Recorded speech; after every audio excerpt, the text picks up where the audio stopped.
Bismillahirrahmanirrahim. Assalamualaikum warahmatullahi wabarakatuh. Layaknya setangkai bunga yang akan tiba waktu di saat ia layu kemudian kering hingga akhirnya mati, maka begitupun kita manusia. Akan ada waktu kita mulai lelah dan tubuh menjadi lemah hingga akhirnya mati. Sebagai seorang mukmin yang beriman kepada hari kiamat dan hari akhir, selayaknya kita telah mempersiapkan diri untuk menghadapi suatu hari yang sangat menegangkan sekaligus menakutkan serta menyeramkan tersebut. Hari itu adalah hari kiamat dan hari setelah kiamat itu terjadi, yaitu suatu hari yang mana pada hari itu setiap manusia sangat amat ketakutan, bahkan melebihi rasa takut kehilangan seorang anak.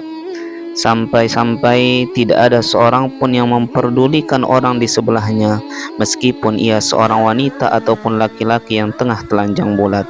Hal ini sebagaimana hadis Rasulullah SAW yang diriwayatkan oleh Ummul Mukminin Aisyah radhiyallahu anha, bahwasanya Rasulullah SAW bersabda, "Yuhsyarun nasu yaumal qiyamah hufatan uratan uzla," yang artinya pada hari kiamat manusia dikumpulkan dalam keadaan tidak beralas kaki, telanjang dan belum berkhitan.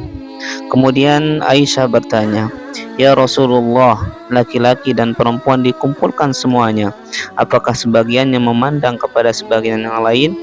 Maka Rasulullah SAW bersabda, "Ya Aisyah, al-amru asyaddu min an yanzura ba'duhum ila ba'din." Rawahu Muslim. Rasulullah SAW bersabda, "Ya Aisyah, urusan pada saat itu lebih penting daripada sebagian memandang kepada sebagian yang lain." Hadis riwayat Imam Muslim. Masya Allah, bisa kita bayangkan bagaimana menyeramkan dan menegangkannya hari itu, sehingga seseorang sampai tidak peduli dengan seorang wanita ataupun laki-laki yang telanjang di dekatnya. Bagaimana tidak? Pada hari itu semua orang disibukkan oleh urusan mereka mengenai nasib mereka masing-masing. Apakah mereka akan masuk ke dalam surga ataukah akan ditenggelamkan ke dalam neraka jahanam. Saking menegangkan dan takutnya orang-orang pada hari itu, seorang anak akan lari dan tidak peduli dengan nasib ayah dan ibunya. Seorang saudara tidak peduli dan lari dari saudaranya. Seorang istri dan suami akan lari dari pasangan mereka. Bahkan seorang ayah dan ibu pun akan lari dan tidak peduli terhadap nasib anak-anak mereka. Setiap orang akan sibuk dengan urusan mereka masing-masing.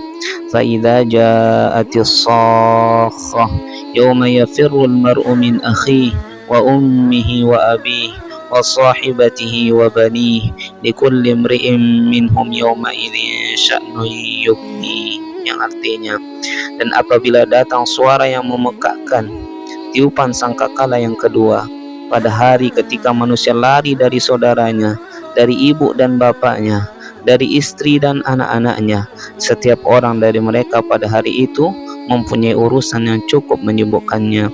Quran Surah Abasa ayat 33 sampai 37.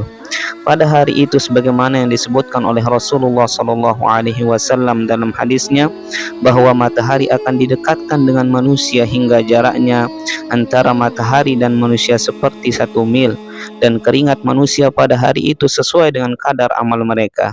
Di antara mereka ada yang keringatnya sampai pada tumit mereka, lutut mereka, leher mereka, dan ada juga yang sampai masuk ke mulut dan telinga mereka sehingga menenggelamkan mereka. Hal ini sebagaimana hadis yang diriwayatkan oleh sahabat mulia Ibnu Umar radhiyallahu anhu ketika menjelaskan ayat yauma yaqumun nasu lirabbil alamin, yaitu hari ketika manusia berdiri menghadap Tuhan semesta alam. Maka beliau menjelaskan, yaqumu ahaduhum fi rashihi ila ansafi udhunaihi. Rawahu Muslim. Seseorang dari mereka tenggelam dalam peluhnya sampai pertengahan kedua telinganya. Hadis riwayat Imam Muslim. Pada hari itu juga kita semua akan diajak bicara oleh Allah Subhanahu wa taala tanpa penerjemah. Kemudian ketika mata kita menoleh ke sebelah kanan dan kiri kita, maka tidak ada seorang pun yang menemani selain amal perbuatan yang telah kita lakukan, dan di hadapan kita telah menunggu api neraka.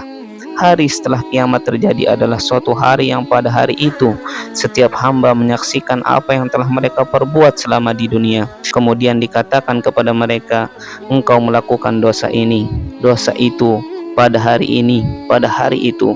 Semuanya disampaikan secara detail tanpa luput satu perbuatan pun, mulai dosa yang dilakukan secara terang-terangan ataupun dosa yang kita lakukan sembunyi-sembunyi tanpa seorang pun yang mengetahuinya. Semuanya akan dibuka dan dibongkar oleh Allah Subhanahu wa taala, sampai akhirnya kita terkejut dengan kelengkapan dan detailnya catatan amal kita. Hal ini sebagaimana firman Allah Subhanahu wa taala dalam surah Al-Kahfi ayat 49. Wa wudi'al kitabu fataral mujrimina mushfiqina mimma fihi wa yaqulun, dan diletakkanlah kitab, lalu kamu akan melihat orang-orang bersalah ketakutan terhadap apa yang tertulis di dalamnya, dan mereka berkata, ya wailatana ma li hadzal kitab la yughadiru saghiratan wala kabiratan illa ahsaha wa wajadu ma amilu hadira wala yazlimu rabbuka ahada. Aduhai, celakalah kami. Kitab apakah ini yang tidak meninggalkan yang kecil dan tidak pula yang besar, melainkan ia mencatat semuanya, dan mereka dapati apa yang telah mereka kerjakan tertulis di dalam kitab tersebut, dan Rabbmu tidak menganiaya siapapun jua. Quran Surah Al-Kahfi ayat 49. Akhirnya semoga Allah Subhanahu wa taala mengampuni dosa-dosa kita semua dan menutup semua aib-aib kita dan menyelamatkan kita dari semua siksa di hari akhir nanti. Amin amin ya rabbal alamin.